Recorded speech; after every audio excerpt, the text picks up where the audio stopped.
আসসালামু আলাইকুম প্রিয় শিক্ষার্থী বন্ধুরা, সবাইকে স্বাগতম।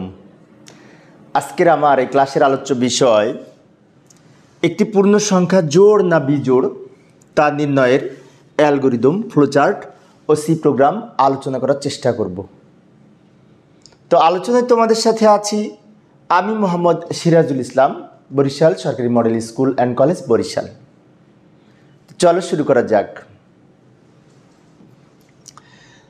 তো শুরু করার পূর্বে আমি একটি সৃজনশীল প্রশ্ন লক্ষ্য করি। আজকের এই প্রশ্নটি কী কারণে আমরা শিখব, এটি সৃজনশীল পরীক্ষায় আসতে পারে। তো আমরা লক্ষ্য করি কিভাবে আসতে পারে। এইভাবে আসতে পারে, একটি ধনাত্মক পূর্ণ সংখ্যা জোড় না বিজোড় তা নির্ণয়ের অ্যালগরিদম, ফ্লোচার্ট বা সি প্রোগ্রাম লিখো। আবার অন্যভাবে আসতে পারে উদ্দীপক আকারে। লক্ষ্য করি নিম্নের উদ্দীপকের চিত্রটি লক্ষ্য করি। আইসিটি শিক্ষক শ্রেণীকক্ষে জোড় সংখ্যা এবং বিজোড় সংখ্যা নির্ণয়ের জন্য প্রয়োজনীয় অ্যালগরিদম, ফ্লোচার্ট ও সি প্রোগ্রাম নিয়ে আলোচনা করলেন। এই জাতীয় কিছু তথ্য থাকতে পারে। এর পরিপ্রেক্ষিতে আমাদের গ এবং ঘ নাম্বারে যদি প্রশ্ন থাকে, এই ধরনের প্রশ্ন থাকতে পারে, একটি সংখ্যা জোড় না বিজোড় তা নির্ণয়ের অ্যালগরিদম লিখো বা ফ্লোচার্ট অঙ্কন করো। অথবা থাকতে পারে একটি সংখ্যা জোড় না বিজোড় তা নির্ণয় সি প্রোগ্রাম লিখো। তো যাই হোক, এই ধরনের প্রশ্ন যদি সৃজনশীল প্রশ্নে আসে, বিশেষ করে এইচএসসি পরীক্ষায়, তাহলে আমরা কিভাবে লিখব সেটি আজকে আলোচনা করার চেষ্টা করব। তো প্রথমে আমাদের একটি বিষয় জানা উচিত যে একটি ধনাত্মক পূর্ণ সংখ্যা জোড় না বিজোড় তা বুঝবো কিভাবে, তা নির্ণয় করার সূত্র কিভাবে লিখব, তাই না? তো লক্ষ্য করি কোনো সংখ্যাকে 2 দ্বারা ভাগ করে যদি ভাগশেষ 0 হয় তবে সংখ্যাটি জোড়, আর 0 না হলে সংখ্যাটি বিজোড়। অর্থাৎ কোনো সংখ্যাকে 2 দ্বারা ভাগ করে ভাগশেষ যদি 0 হয় তাহলে সংখ্যাটি জোড়, আর ভাগশেষ যদি 0 না হয় তাহলে সংখ্যাটি বিজোড়। যেমন আমরা যদি এখানে উদাহরণ লক্ষ্য করি, ইফ যদি n একটি সংখ্যা, nকে আমরা, এটি কিন্তু পার্সেন্টেজ না, এটাকে বলা হয় মডুলার। অর্থাৎ কোনো সংখ্যাকে ভাগ করে ভাগশেষ নির্ণয়ের ফর্মুলা বা সূত্র কিন্তু এটার অর্থ হচ্ছে ভাগশেষ নির্ণয়।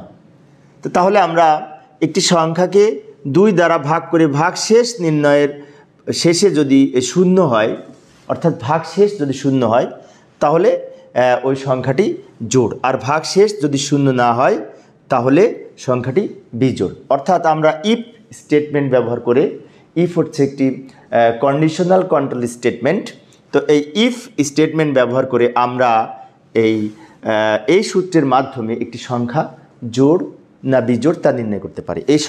এই শর্ত যদি সত্য হয়, এই কন্ডিশন যদি সত্য হয় তাহলে সংখ্যাটি জোড়, আর এই কন্ডিশন যদি মিথ্যা হয় তাহলে সংখ্যাটি বিজোড়। অর্থাৎ ভাগশেষ যদি 0 হয় তবেই সংখ্যাটি জোড়। তো আমরা এখন বিষয়টি যদি আরেকটু লক্ষ্য করি তাহলে দেখতে পাই 12 সংখ্যাটি জোড় কিন্তু 13 সংখ্যাটি বিজোড়। তো প্রিয় শিক্ষার্থী বন্ধুরা, কিছুক্ষণ পরে আমি অ্যালগরিদম, ফ্লোচার্ট আলোচনা লিখব, কিন্তু এইগুলি আমি এক্সট্রা আলোচনা করতেছি তোমাদের বোঝানোর জন্য বিস্তারিত। 12 সংখ্যাটি জোড়, 13 সংখ্যাটি বিজোড়, কারণ 12 সংখ্যাটিকে 2 দিয়ে ভাগ করে ভাগশেষ 0 হয়েছে, সেজন্য এই সংখ্যাটি জোড়। অন্যদিকে 13 সংখ্যাটিকে যদি 2 দ্বারা ভাগ করি, ভাগশেষ কিন্তু 1, ভাগশেষ 0 হয়নি, সেজন্য সংখ্যাটি বিজোড়, এই 13 সংখ্যাটি বিজোড়। এইবার আমরা যেখানে মূল আলোচ্য বিষয় সেখানে আসি। এই যে অ্যালগরিদম ও ফ্লোচার্ট লিখবো আমরা। তা আমি এই বাম দিকে অ্যালগরিদম এবং ডান দিকে ফ্লোচার্ট লেখার মাধ্যমে তোমাদের বোঝানোর চেষ্টা করছি। লক্ষ্য করি প্রথমে আসি এই অ্যালগরিদম। তো অ্যালগরিদম আমরা জানি যে প্রথমে লিখতে হয় ধাপ 1 প্রোগ্রাম শুরু করি, ধাপ 2 ইনপুট হিসেবে n এর মান গ্রহণ করি। এখানে যেহেতু একটি মাত্র সংখ্যার মান আমরা গ্রহণ করব, সেজন্য n এর মান গ্রহণ করি। এখানে আমি ইচ্ছে করলে a লিখতে পারতাম, কিন্তু n লিখেছি, নাম্বার বোঝাচ্ছে। এখানে n হচ্ছে চলক, n এর মান যে কোনো একটা সংখ্যা দিলেই কম্পিউটার বলে দিবে যে এটা জোড় না বিজোড়। তো লক্ষ্য করি ধাপ 3-এ আমরা ওই সূত্রটি লিখব, শর্তটি লিখব, কন্ডিশনটি লিখব। এই যে লক্ষ্য করি n মডুলার 2 ইকুয়াল টু 0। এখানে ইকুয়াল টু 2 বার দিয়েছি, কারণ হচ্ছে প্রোগ্রামিংয়ের মধ্যে, ইফ স্টেটমেন্টের মধ্যে, আমরা কন্ডিশনাল কন্ট্রোল স্টেটমেন্টের মধ্যে বিশেষ করে এই ইকুয়াল টু 2 বার ব্যবহার করা হয়ে থাকে। তো এই শর্তটি যদি সত্য হয় তাহলে n হচ্ছে জোড় সংখ্যা প্রিন্ট করি, এবং সবার শেষের ধাপে চলে যাবে। আর যদি এই শর্তটি সত্য না হয়, যদি মিথ্যা হয়, অর্থাৎ এই শর্তটি যদি মিথ্যা হয়, তাহলে এন সংখ্যাটি জোড় নয়, এন সংখ্যাটি হচ্ছে বিজোড়। আমি আবারও বলি, এই শর্তটি যদি সত্য হয় তাহলে এই সংখ্যাটি হচ্ছে জোড়, আর এটি যদি সত্য না হয় তাহলে সংখ্যাটি বিজোড়। তারপরে আমরা প্রোগ্রাম শেষ করি। তো এই 5টা ধাপের মাধ্যমে আমরা অ্যালগরিদম লিখতে পারি। এবার এই অ্যালগরিদমের আলোকে আমরা এখন ডান দিকে ফ্লোচার্ট অঙ্কন করব। তো ফ্লোচার্ট অঙ্কন করার সময় প্রথমে আমরা শুরুর জন্য একটি প্রতীক ব্যবহার করব, এটিকে বলা হয় শুরুর প্রতীক। এই ক্ষেত্রে আমরা এই লিখব স্টার্ট, বাংলাতেও লিখতে পারি, ইংরেজিতেও লিখতে পারি, সমস্যা নাই। তারপরে আমরা ইনপুট হিসেবে এনের মান গ্রহণ করার জন্য আমরা এখানে কি করব, একটি এই সামান্তরিক প্রতীক ব্যবহার করব। এই সামান্তরিকের প্রতীকের মধ্যে লিখব ইনপুট হিসেবে আমরা এই এনের মান গ্রহণ করি, ইনপুট এন। তারপর আবার আমরা একটি তীর চিহ্ন দিব, দেওয়ার পরে আবার এই সূত্রটি এখানে লেখার জন্য আমরা এখানে একটি এই প্রক্রিয়াকরণের মধ্যে এখানে কিন্তু বিশেষ করে শর্ত সাপেক্ষে কাজ করার জন্য আমরা এখানে একটা সিদ্ধান্ত প্রতীক নিব। তো সিদ্ধান্ত প্রতীক অনেকটা ডায়মন্ডের মতো, আমরা এইভাবে সিদ্ধান্ত প্রতীক ব্যবহার করব একটি। এই প্রতীকটাকে বলা হয় কন্ডিশনাল বিশেষ করে সিম্বল বা সিদ্ধান্ত প্রতীক। এবং এই সিদ্ধান্ত প্রতীকের মধ্যে এই শর্তটি লিখব, এই শর্তটুকু লিখব, সূত্রটি লিখব। তারপরে আমরা এই সিদ্ধান্ত এখানে ইয়েসও হতে পারে, নো হতে পারে। যদি ইয়েস হয় তাহলে আমরা এই সংখ্যাটি জোড় হবে, আর যদি নো হয় তাহলে সংখ্যাটি বিজোড় হবে। সেজন্য আমরা এই দিকে একটি দাগ দিব, বাম দিকে এখানে লিখব ইয়েস, ডান দিকে একটি দাগ দিব এবং এইখানে ইয়েস যদি হয় তাহলে সংখ্যাটি আমরা এই জোড় সংখ্যা হবে। আবার ডান দিকে এরকম একটি দাগ দিব, দাগ দেওয়ার পরে আমরা এখানে লিখব নো, নো লেখার পরে নিচে এই তীর চিহ্ন দিব। অর্থাৎ আমি আবারও বলি, এই সিদ্ধান্তটা ইয়েসও হতে পারে, নো হতে পারে। যদি ইয়েস হয় তাহলে সংখ্যাটি জোড়, ইয়েস হলে কী হবে, সংখ্যাটি জোড়। এখানে আমরা প্রিন্ট করব সংখ্যাটি জোড়। এর মধ্যে লিখব এই যে নাম্বার ইজ ইভেন, ইভেন মানে জোড়। এখানে আমরা যদি বাংলায় লিখতাম সমস্যা নেই, লিখতে পারতাম সংখ্যাটি জোড়, এভাবে লিখতে পারতাম। আর যদি নো হয় তাহলে সংখ্যাটি বিজোড়, বিজোড় হচ্ছে নাম্বার ইজ অড, অড মানে বিজোড়।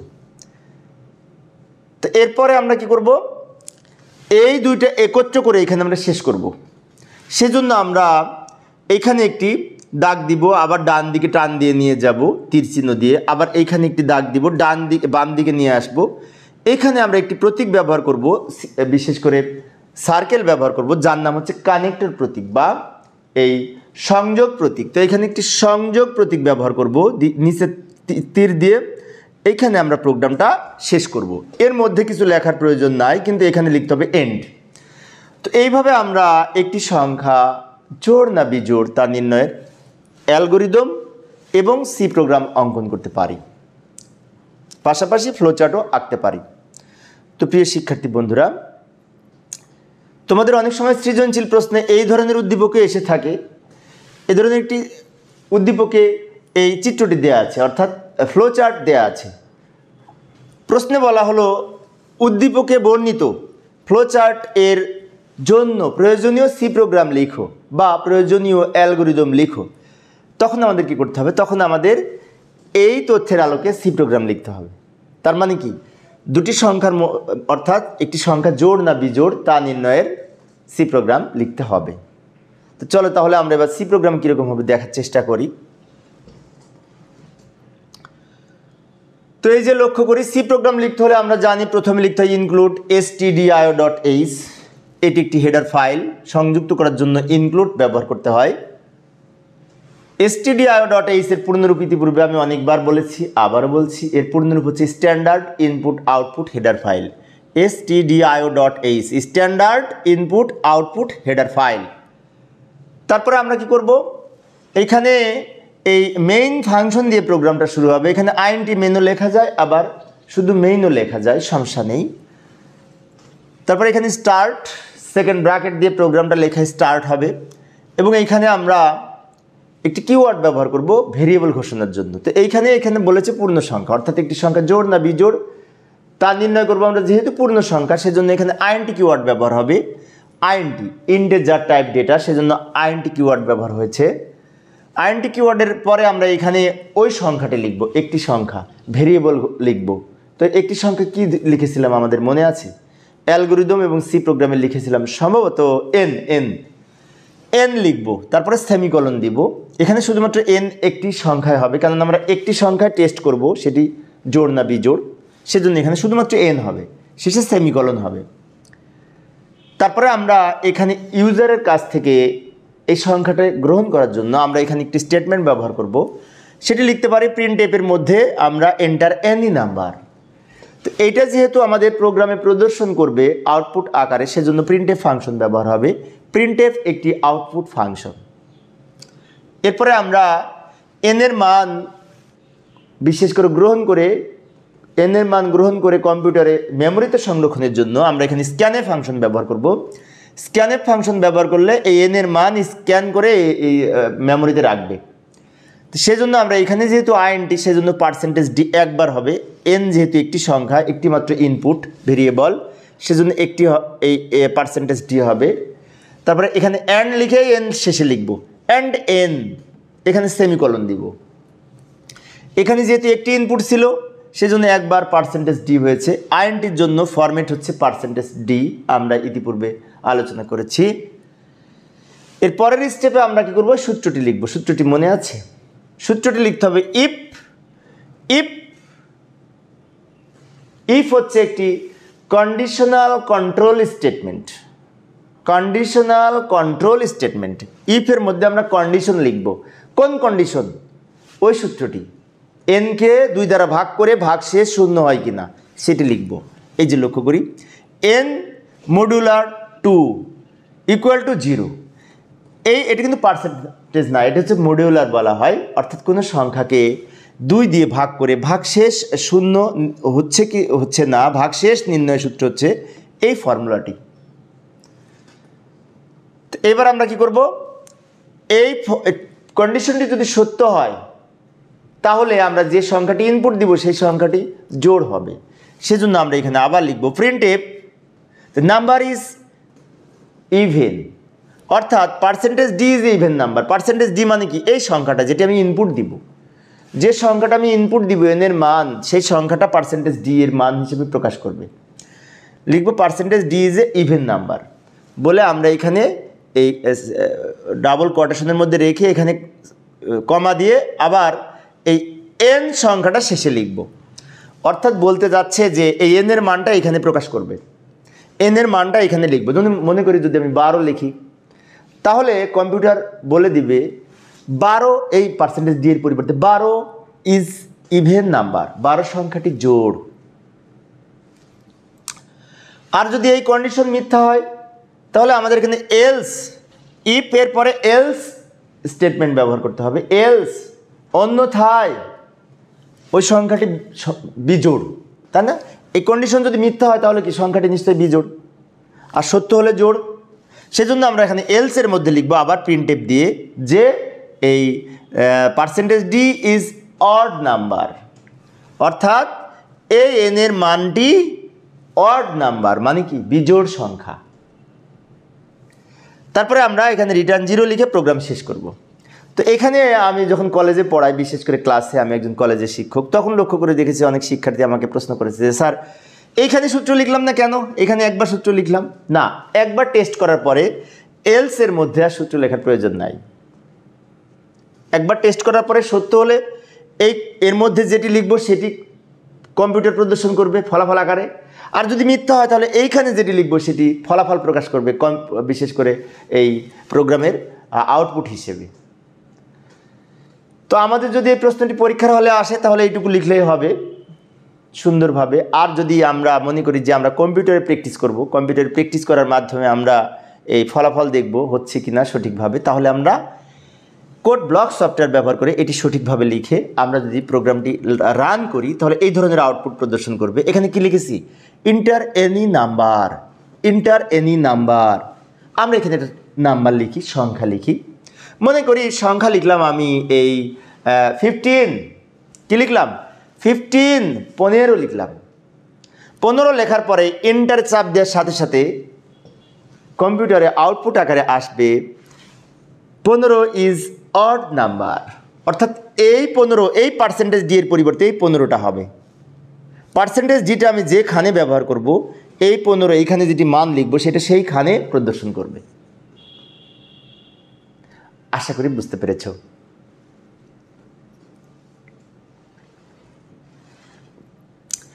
তো প্রিয় শিক্ষার্থী বন্ধুরা, এই ছিল আমার আজকের আলোচনার বিষয়।